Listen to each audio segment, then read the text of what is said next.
Hey, Chels. Today on the podcast, I'm sharing some behind the scenes details and information about what it was like to be a part of negotiating $1 million deal with a client. But before I get into that, I want to share what I think is some pretty exciting news from QuickBooks. Okay, lay it on me. So, QuickBooks recently launched what they call enhanced experience to a number of their reports. So, not all of their reports, but a good amount of them.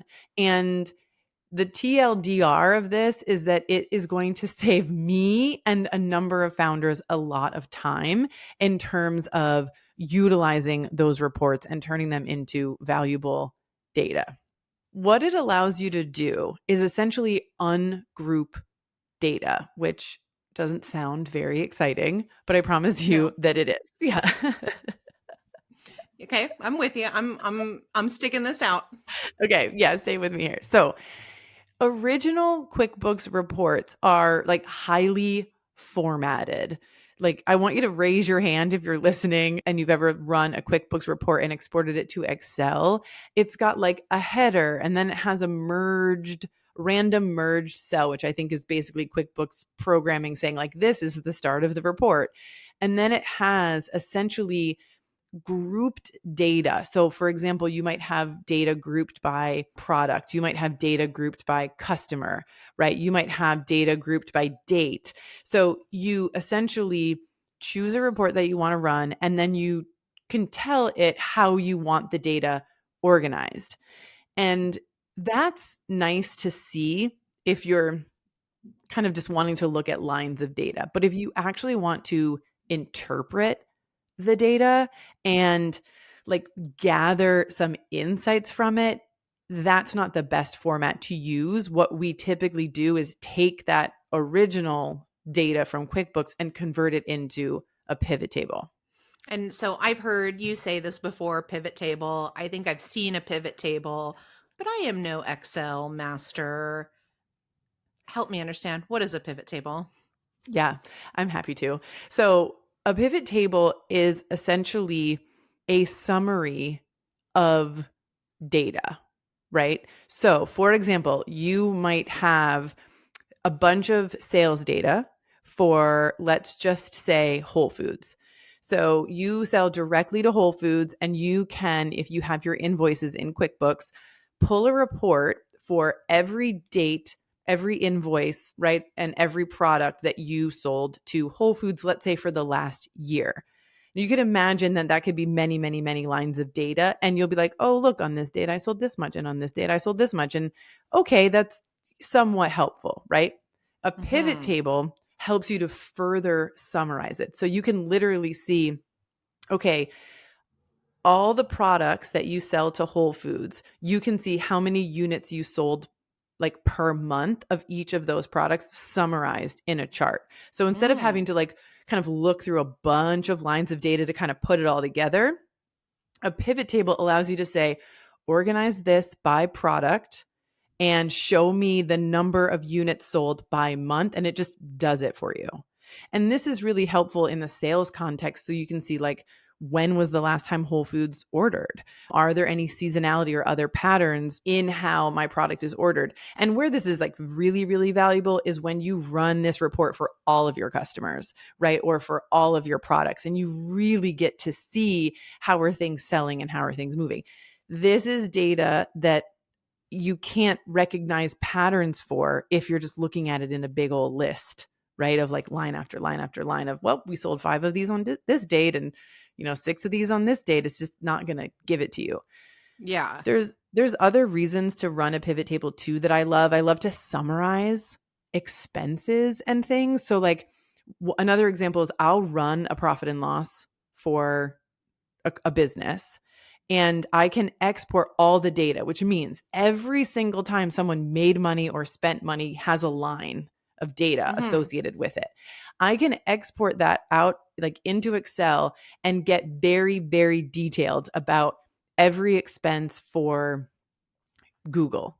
Every time you paid Google something, it'll show up. That's not information you're going to get in the P&L itself. You'd have to go into the data of your bank or of the P&L to get it. Yeah. You might be asking yourself, why is that helpful? You can see, how did I spend money and where, like really like detailed, but also high level for a year. And it's super helpful in making a forecast for the future. So those are two reasons that I love pivot tables. But ultimately, to answer your question, what is a pivot table? It just allows you to see data in a different way and provides a ton of insight to you as a business. It also allows you to look at the same set of data in a bunch of different ways, which is really cool. Yeah, that is really cool. What I'm really taking from your explanation is it's just a very concise way to very quickly identify patterns. Mm-hmm. Exactly. Yep. Yeah, that's Exactly. awesome. Yeah. And it's very, very helpful, as I said, in sales, in finance in general. And, in order to, though, get to a pivot table, you can't just export one of QuickBooks traditional reports that have, Mm. that kind of heavy formatting. And when you've got summarized data, what you have is also like subtotals for those like subsections of data. So if you have it organized or grouped, I'll say by month, you're going to have a subtotal for January, a subtotal for February, a subtotal for March. There's a lot of blank cells in that data. And in order to take that kind of report and convert it into a pivot table, you have to clean it up. And it is not a quick process. And I think that process of cleaning up data is a primary reason why people don't analyze their data, because it just Yeah. takes too long. It just takes too long to do. So someone like me, where it's my job to dig into the data and understand it, I have no choice, right? Our team Yeah. has no choice but to go in there and clean it up and make it look how we need it to look. It can take 30 minutes, an hour, like who knows how long, depending on how much data you have. So these new enhanced experienced reports, when you run them, you have the ability to ungroup the data. And what that Mm. means is that all that formatting that makes the report look pretty but difficult to turn into a pivot table, all of that formatting is gone. And it is a perfect, seamlessly beautiful string of data lines that you can literally in one click, maybe 2, 3 clicks, turn into a pivot table, and you don't have to clean anything up. And the reason I'm so excited about this is because now you can go to YouTube, and go and ask, how do I create a pivot table, and learn how to do it in a minute or two, and have at your fingertips really powerful data about your business. And data is power. Yeah, that's exactly what I was going to say. I think not only does it sound like this will save you and our team time, but also founders, right? Yeah. And they're the ones that really need that kind of break in their schedule, but also the ability to very quickly get into the information and analyze it and understand it. I think that just sounds like super valuable. Yeah. Like a lot of people think that they need to have a CRM to track sales and to track like who bought when and all of that kind of stuff. I think CRMs are helpful for who are my contacts and when did I reach out to them last, and as you're trying to develop relationships and sell to people. But if you are invoicing through QuickBooks, which I highly recommend for businesses selling through like wholesale direct and distribution, then you have all the data that you need in that system. And now it's exponentially easier to pull that data and turn it into a report that will show you who's ordering, who's not. Not only that, Chelsea, there's a report that is in QuickBooks that you can run that essentially shows you how profitable a customer is. That Mm. is a massively important report for any founder who is selling in, again, wholesale direct or distribution. We run Yeah. those reports quarterly for our clients who sell into those channels. So, could you say that this update with QuickBooks is allowing founders to run reports on their own terms? Yes. Yes, I would say that. Yeah. And so I want to encourage everybody to, if you have access to your QuickBooks, go check out the report section, go check out the list of reports, you'll see, I think it even has like a little magic wand next to it, like enhanced reporting experience. It's kind of funny. Again, it's not on all reports. It seems like they focused on sales reports, which I think was smart on their behalf. They've also hinted in some of their emails, like some of their marketing emails, that the ability to create a pivot table inside of QuickBooks was coming soon. That is not a feature that's currently working at the time that we're recording this episode, but you better believe that if it does get turned on, I will be sure to let everybody know. Amazing. Okay, well, Sarah, I'm dying to get to story time about this $1 million deal. Are you ready? I'm ready. Let's get to it. Do you want more from the Good Food CFO? Join our newsletter. When you sign up for the Good Food CFO newsletter, you'll get updates from us about the podcast, what's happening in the Good Food CFO community, articles from the Good Food CFO herself, Sarah Delavan, and information about the free and low-cost resources that will support you in building a business on your own terms, all delivered straight to your inbox weekly. Just visit thegoodfoodcfo.com to sign up today. And now, back to the show. So just before the end of 2023, you might remember this, Chelsea, I posted to my Instagram stories that I was helping a client negotiate a $1 million deal in my pajamas and with a top knot on my head, with my glasses on, and I made the post because I was struck in that moment by what it actually looks like when really big things are happening for a business and for our clients. And I mean, the reality of that situation was not only kind of that I was in my pajamas, but that the women that I was working with and like ironing out the numbers with were decorating their Christmas tree and making Christmas cookies with their family between phone calls and text messages. And I was like, it was just sort of, lovely and crazy. And I wanted to take note of that moment and really remember that time and what it looked like. And in response to that post, we got a lot of like clapping, emojis and fun things like that. But we also got questions about what does it look like, or how does a CFO help, in negotiating $1 million deal, and just sort of like in general, what does it look like to work through the process? And so answer those questions here on the podcast because they live forever as opposed to, 24 hours on social media. So, Sarah, what was the deal? Like, how much can you tell us about the deal that you were working on? So the company name is going to stay anonymous because there are NDAs and contracts in place, and, we have to respect that at all times. But what I can say is that I'll kind of break down the parties that are involved. So obviously I'm the CFO and I have a client. That client has a CPG brand that they self-manufacture, but they also do co-manufacturing for other brands. Okay. So we're going to call them the client in this story. The client was approached by a distributor, and the distributor has a customer, which is a retail store. Okay.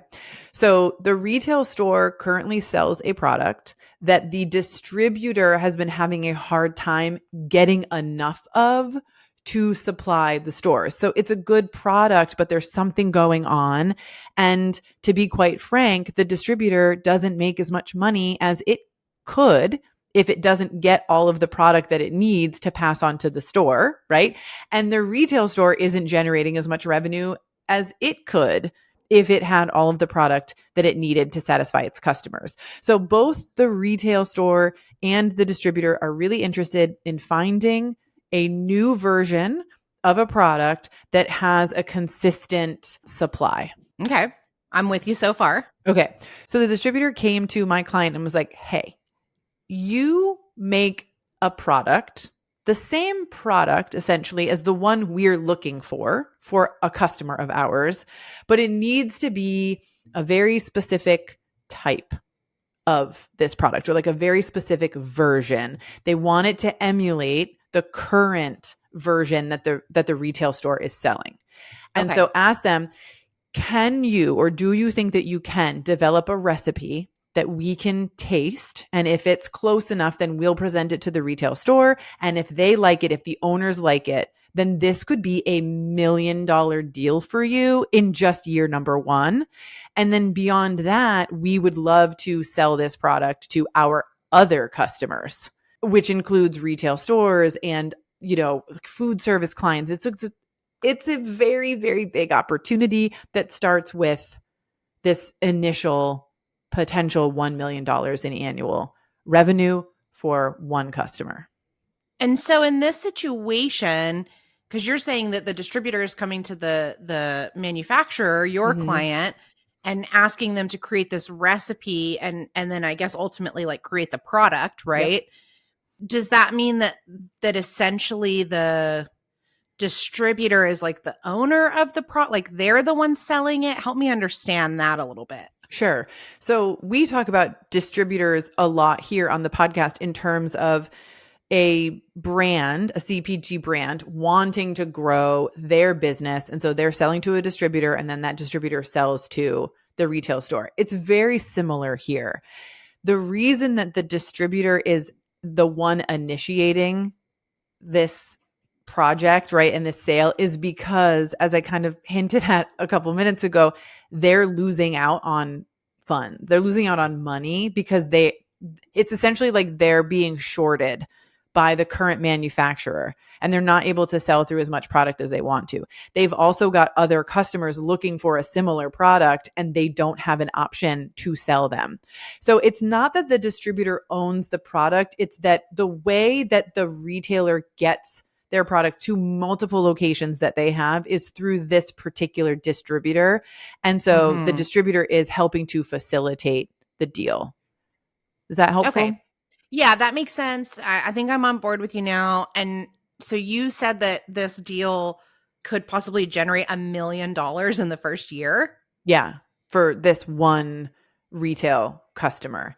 And then if things go well and they have the ability to, expand the production, then they would open up this product to additional customers of the distributor.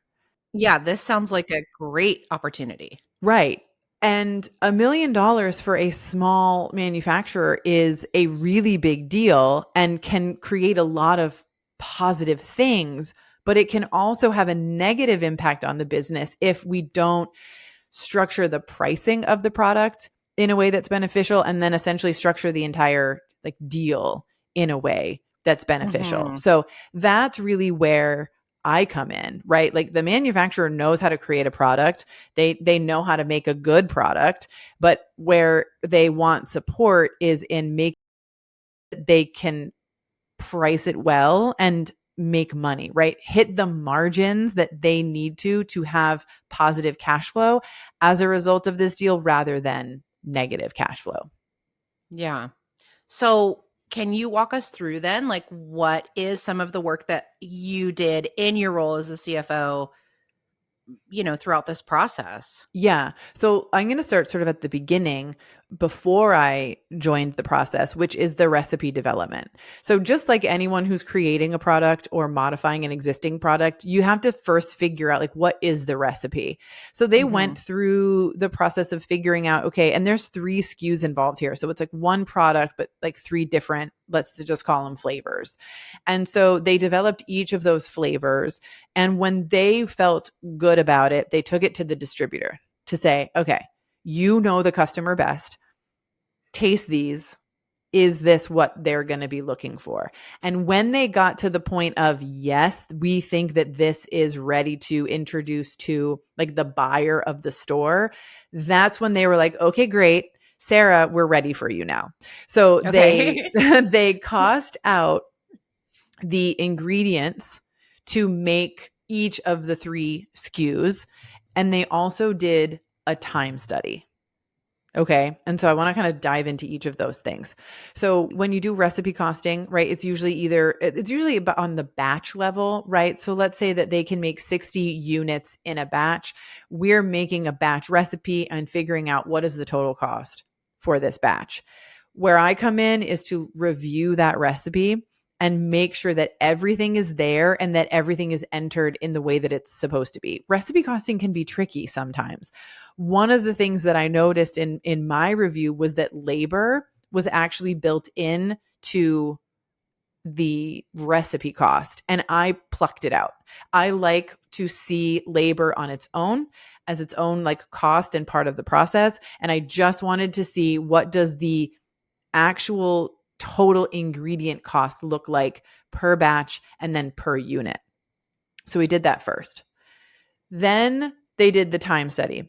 And a time study we talked about with Charlotte Walters on the podcast. And then we've got some bonus episodes inside the community where she like really dives into the importance of it, the value of it, and how it can be used. What we did and why this was so important for this process is because A, it's not something they've ever made before. It's a similar product to what they produce regularly, but it's got some differences. So we Mhm. needed to time how long does this process take from start to finish? And so they timed literally every single element. And then we reviewed that to calculate the total labor cost to produce a batch of product. And then, then you can calculate what does it cost to make a unit. Can I stop you here? Uh-huh. Because I want to ask, you mentioned this before and you're talking about it now. What is your reasoning behind separating out the labor cost from the ingredient cost when you're looking at your COGS? Yeah. Well, as I'll talk about like in a couple of minutes when we're looking at the total cost to produce a product, there's so much value in seeing the ingredient cost versus the labor cost versus the Okay. packaging costs. And I think when I talked about like the profit assessment and some other episodes and stuff too, I talk about how in that profit assessment, we look at labor costs, ingredient and packaging costs, and sort of other costs of goods sold separately. Because let's say you make a product and you're like, dang, I need to sell this product at $4.50, which is the case for this particular product we're talking about today. If it costs you $4 to make it, you can tell that your costs are too high. There's no way Yeah. that you can make the money and the margins you need to make selling it at 450. And if you don't know which element of your production is causing your cost to be so high, then you don't have a clear picture of what do we need to change to make this work. And so that's Yeah. why I always keep those costs separate in terms of the visibility of what each cost is. We of course add them all together to get a total cost at the end of the day, but I think it's the visibility that we want that is really like impactful and powerful to a process like this. Yeah, that makes total sense. So, when we did the time study, one of the things that came out in my review of the numbers was that some of the processes were calculated based on the batch time and some were calculated based on the unit time. So let me explain that for you because we're doing like the entire process from start to finish, right? We're talking about gathering the ingredients, right? We're talking about mixing them together, like the whole, every single thing from start to finish. So the gathering of the ingredients, that was all of the ingredients to make the full batch. The mixing of the product, that was all of the ingredients needed to make the full batch. And that was how the time was recorded. And then when it got down to actually like physically making each unit of product, the time was provided in units. Mm. So there was if we were to use those numbers, it essentially ends up in a miscalculation. And in this case would have been an overestimation of cost, right? If we use the total time to mix a batch versus the total time to mix a unit's worth of product, right? And then said, this is the total time for a unit, we would have a very expensive labor cost per unit. Yeah, this is reminding me of like in math, right? When you're doing fraction math, Yeah, how you have to have the common denominator, right? exactly. So when you're doing the time study, and this is something that, Charlotte covered, I think, so well in her episode, is of course you're timing how long it takes someone to make one unit of product, but you're also timing how long did it take us to make 60 units of that product, which is that one batch size.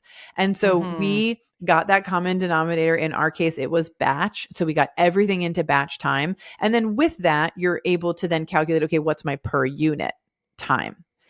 The other thing that's important to point out here is that a time study is not only valuable for determining the labor cost per unit, but it's also valuable in figuring out how many batches can we make in a day. Yeah. right? We're talking about $1 million of revenue potentially in a year. We got to figure out how many units of product is that and how many days of production each week, each month, right? Are we going to have filled up by making this product? So lots of levels of value in doing a time study. Yeah, it sounds like through the time study, you're able to look at not just what your costs are going to be, but Mm-hmm. like what is, like you said, what's actually possible, what they're Yeah. able to make, and then also examining like where you have room to create efficiencies. Exactly. Yeah. And I'm so excited because that's going to come into play as we kind of move through the process. So at this point, we have our labor cost, we have our ingredient cost, and we also have a packaging cost, right? So there's, the product is going to go into a particular package, it's going to be put into a case, right? We gathered all of those costs. And now the distributor likes the product. They're going to take it, they want to take it to the buyer to taste, and we want to be prepared with what is the price going to be for this Yeah. product, and we want to have a very educated and thought out response to that question. And so this is why we're doing the work, is so that when if we get a yes in this next step, we know what the price will be to sell the product, and we know what our margins are, and we know that this will be a deal that is beneficial to the business. We run the numbers.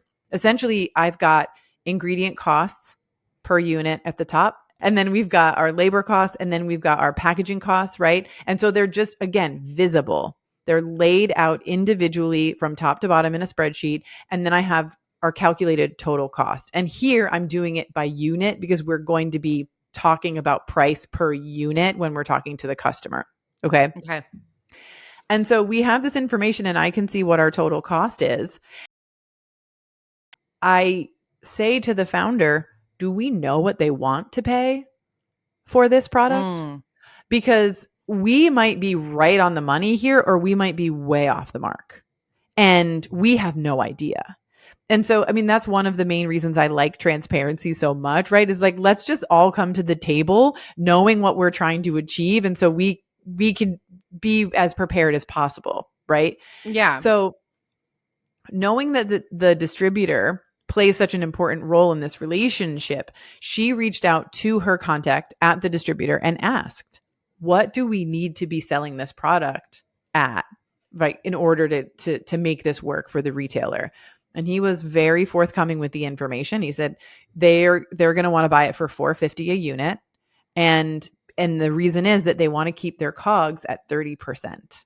So we not only got Mm. the price, we also got this like little piece of extra information, which at the moment didn't have a ton of value to us, but would in the future. It's like a little bit of like, what is that, foreshadowing Yeah. in the story.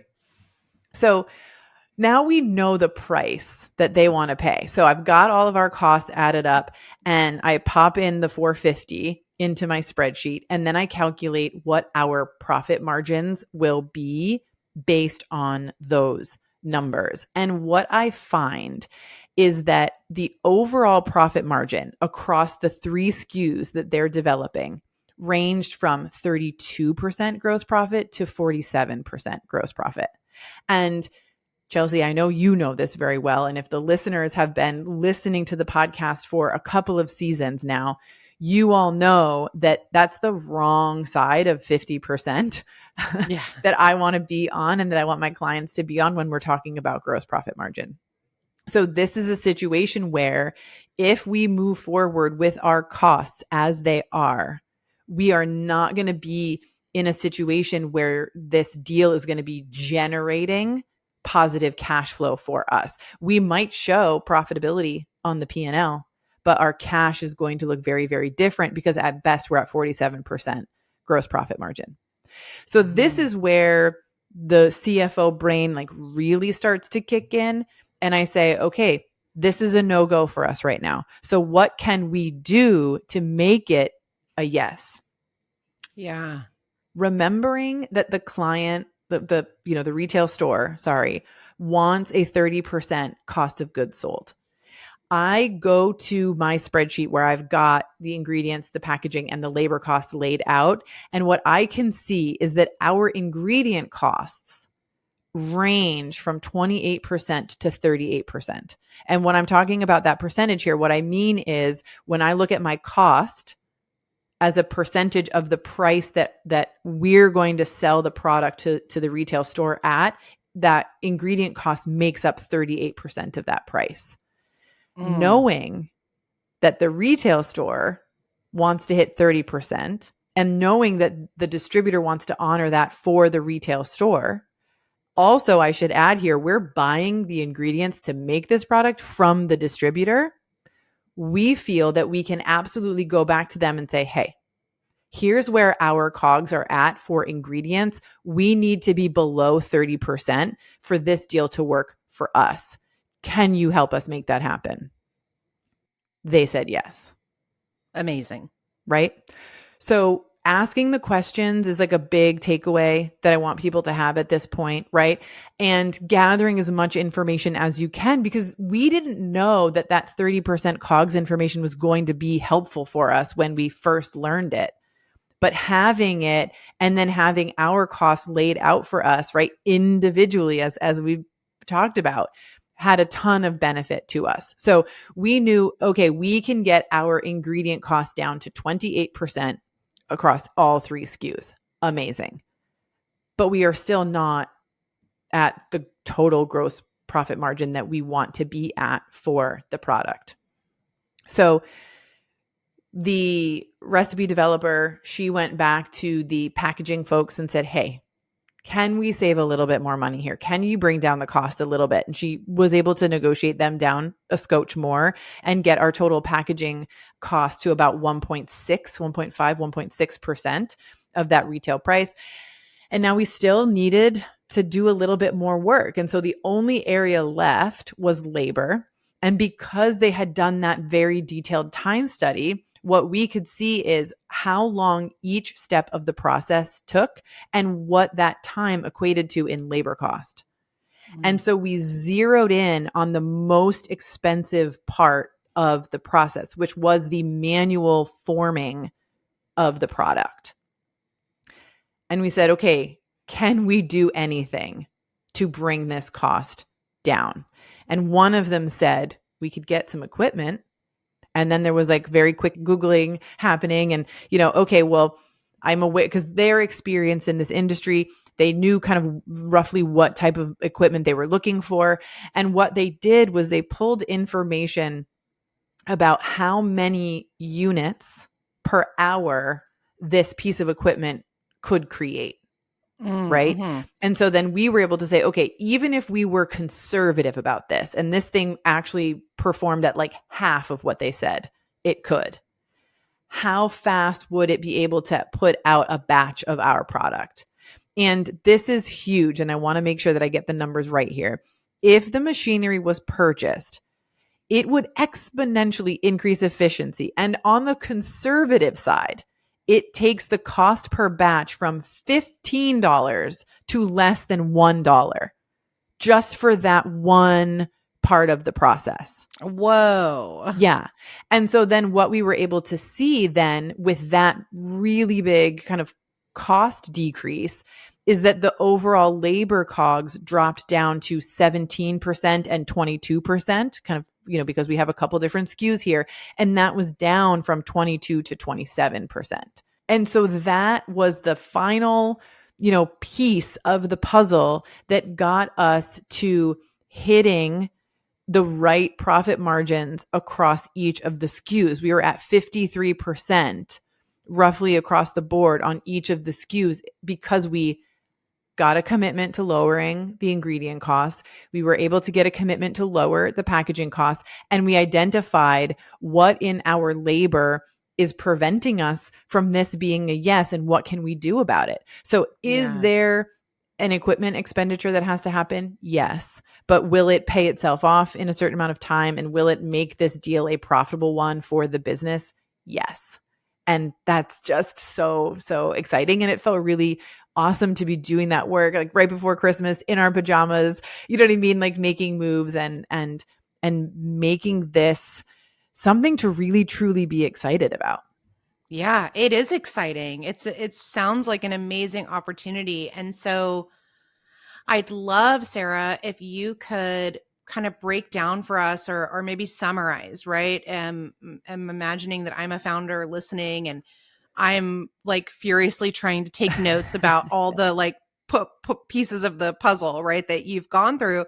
Can you maybe just summarize or like bullet point for us those really like big key steps to this process and the way that you thought through approaching this deal? Yeah, definitely. So, number one is you have to know the recipe costs. You have to know what it truly costs to put that product together in terms of its ingredients and its packaging, right?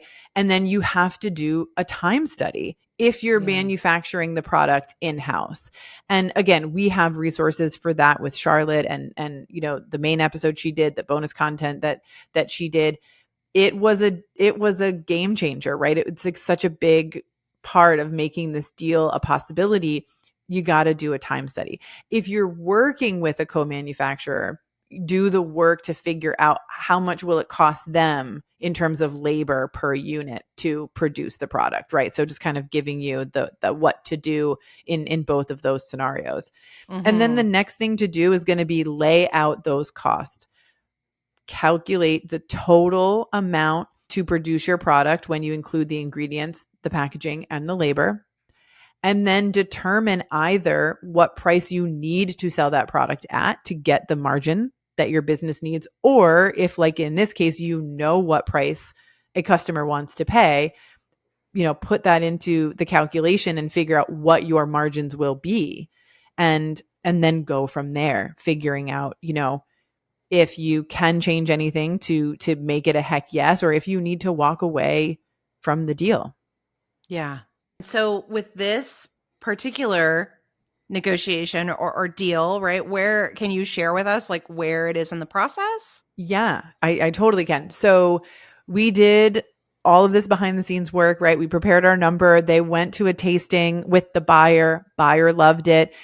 It's a family owned business, the retail store is. And so the next step in the process is to have more people taste the product. So we don't know if it's a yes on the retail store end yet, and if it's going to go through, but I'll be sure to, let you know. There's a lot, I guess, at this point that's sort of out of the client's control, right? They've created the best product they can. They know that it's going to be profitable, if the deal goes through, and now it's just about impressing them with the product and getting them to commit to the change. The one thing I want to add here, after mentioning and kind of giving that update, is that I talked about equipment and how purchasing equipment will make this process efficient.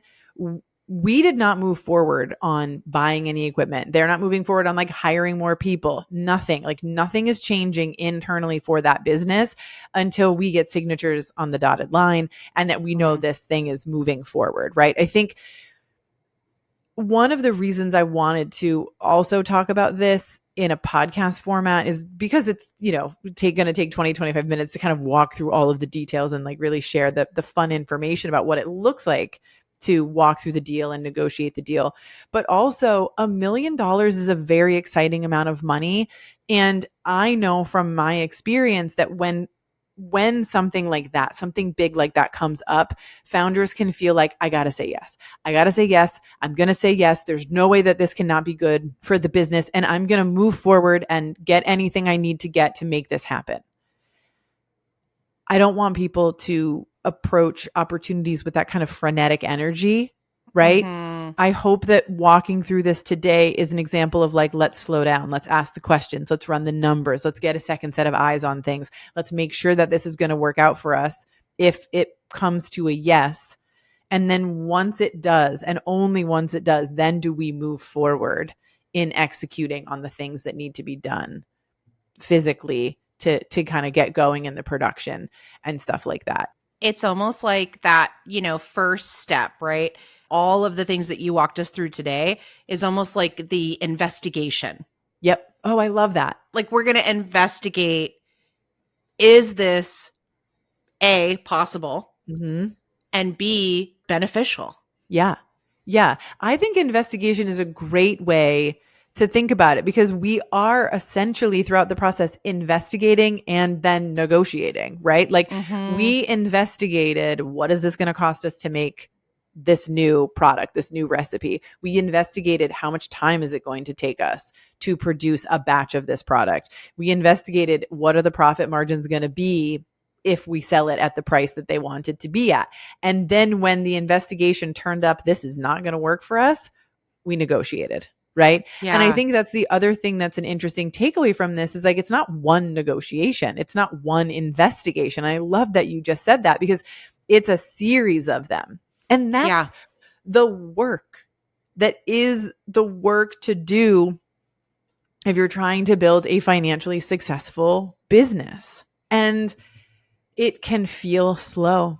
It can feel like, oh, this might not work out. And I'm scared that it won't work out. But it is what can save your business in some cases, right? Slowing down and really sorting out, can this work for us? Will this work for us? Will this be beneficial? I've rushed into plenty of financial decisions in my history as a founder. And what I have learned from them is that slowing down is the greatest gift that you can give to yourself and your business, and slowing down to investigate and negotiate, it's key. That's amazing, Sarah. I love that. That slowing down is a gift that you give to yourself. I think that's such a great line. Yeah, you'll have to keep us updated. I can't wait to hear about what happens. And, it sounds like you guys have really put in the work necessary. And I hope that it turns out the way that, I hope it turns out great for this client.